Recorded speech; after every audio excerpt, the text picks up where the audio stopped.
వచ్చావా? టెంప్ట్ అయ్యాను కదా, వస్తావు.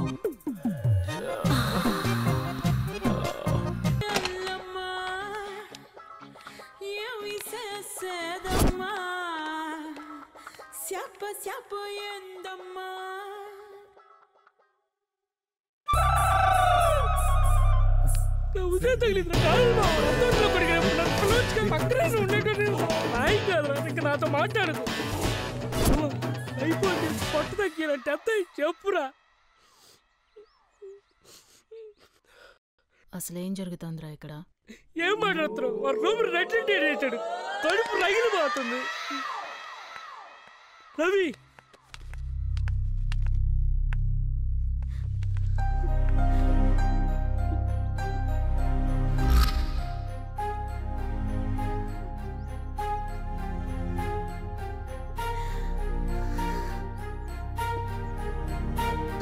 ఎవరిని నమ్మాలో ఏది నమ్మాలో అర్థం కావట్లేదు.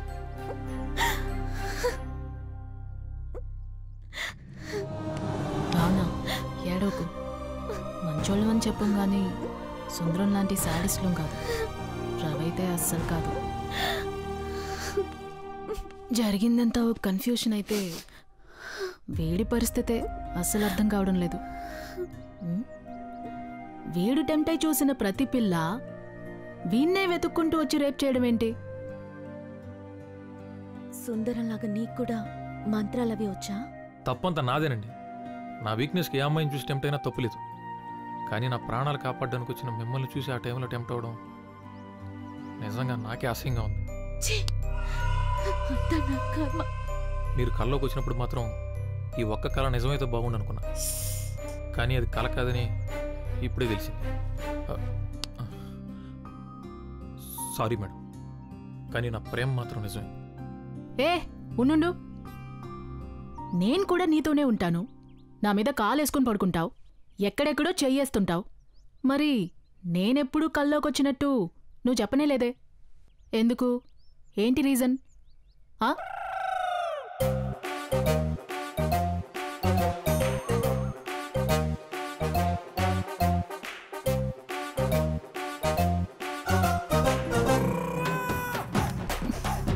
భావన, ఒక నిమిషం.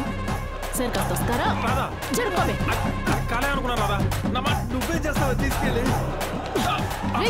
కళా కళ అని చెప్పి కథ. నా గురించి నీకు తెలుసు కదా రాదా?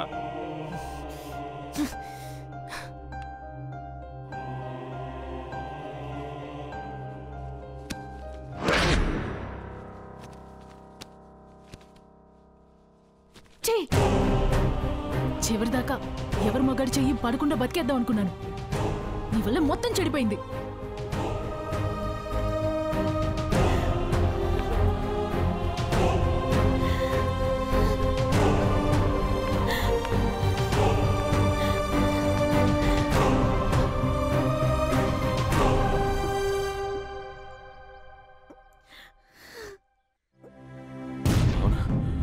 నేను సుందర్, ఒక్క నిమిషం నేను మాట్లాడేది కదా. నా కోరికలో సెక్స్ మాత్రమే ఉంటే గర్భంతో ఉన్న నిన్ను అడగను. నాకు సెక్స్ కావాలి, ప్రేమతో కూడిన సెక్స్ కావాలి, లేదా చావు కావాలి. నీ చావు నాపిన అదే ప్లేస్లో నా చావు నాపడానికి వస్తే నేను బతుకుతా. నా చావు బతుకులు ఇప్పుడు నీ చేతుల్లో. ఏదైనా నాకు ఇష్టమే.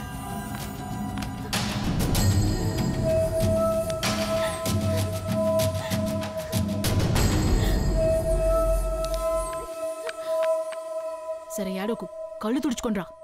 ఏదోటి మేనేజ్ చేద్దాం.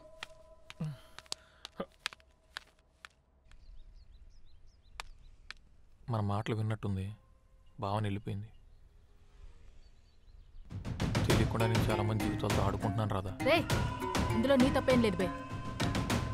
ఎక్కడో ఏదో జరుగుతుంది, అదైతే కన్ఫర్మ్. నీ వీక్నెస్ తెలిసిన వాళ్ళు ఎవరో నీతో బాగా ఆడుకుంటున్నారా కదా? నాతో ఆడుకుంటే ఎవరికేం వస్తుంది రాదా? ఆ సుందరంగాడి గురించి భావన ఏం చెప్పిందో విన్నావుగా? ఎవరేం చేస్తున్నారో నాకు అనవసరం. భావనను కాపాడుకోవాలి.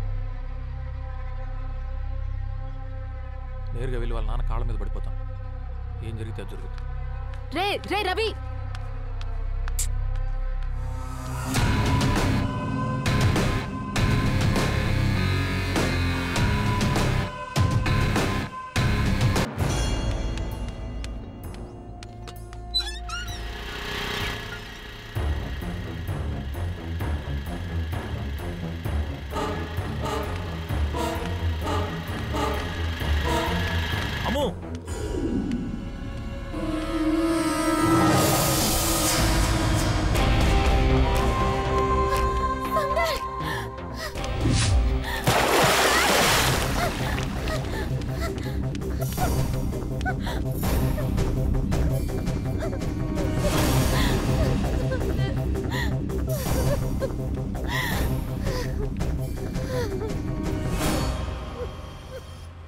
భావన, నువ్వు వచ్చా కూడా నేను ఎందుకు చావాలి? ఆలోచించు. నా చావు నీకు ఇష్టమా కష్టమా అని తెలుసుకోవడానికి దూకాను.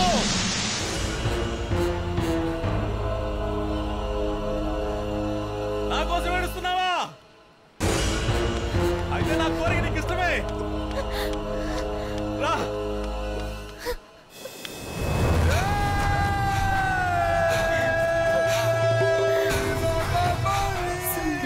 ఎందుకు ఇలా చేస్తున్నావు? నా మీద నీకు నిజంగా ఇష్టం లేదు. నువ్వు ఏడుస్తున్నావు అంటే నా మీద నీకెంత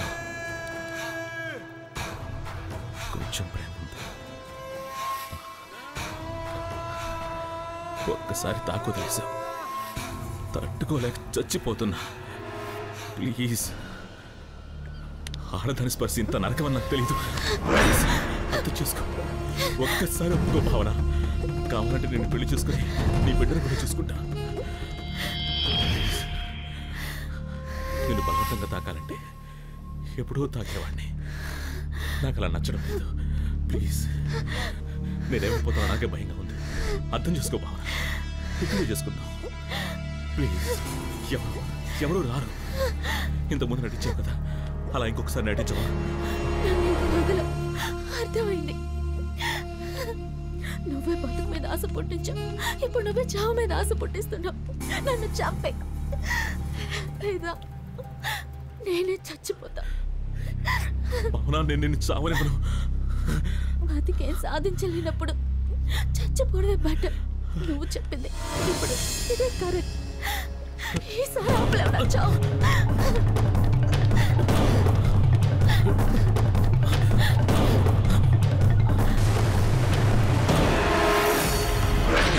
చావందరికీ వస్తుంది.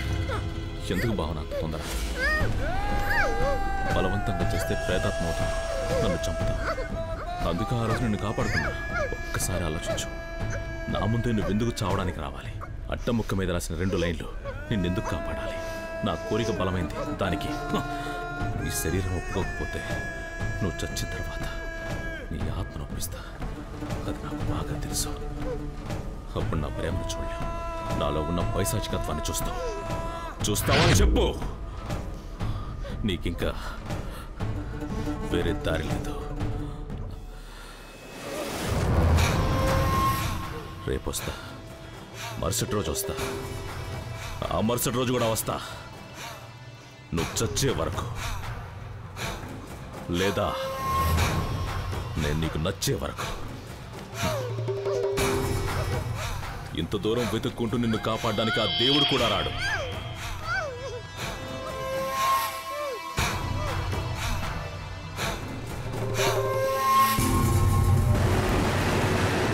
దివాకర్, చివరికి ఒక్కసారి హెల్ప్ చేయి. ఇదే లాస్ట్, ఇంక అడగను. మన బీచ్లో ఉన్న పంప్ హౌస్కి తీసుకురా. ఎంత డబ్బైనా ఇస్తా. త్వరగా.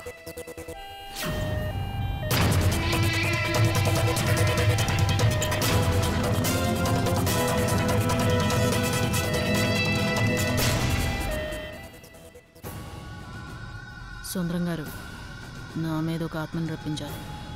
ఎవరు? అది మీరు చేస్తారటగా. దానికోసం మీరేం చెప్పినా నేను చేస్తాను. హలో, నిజంగానే.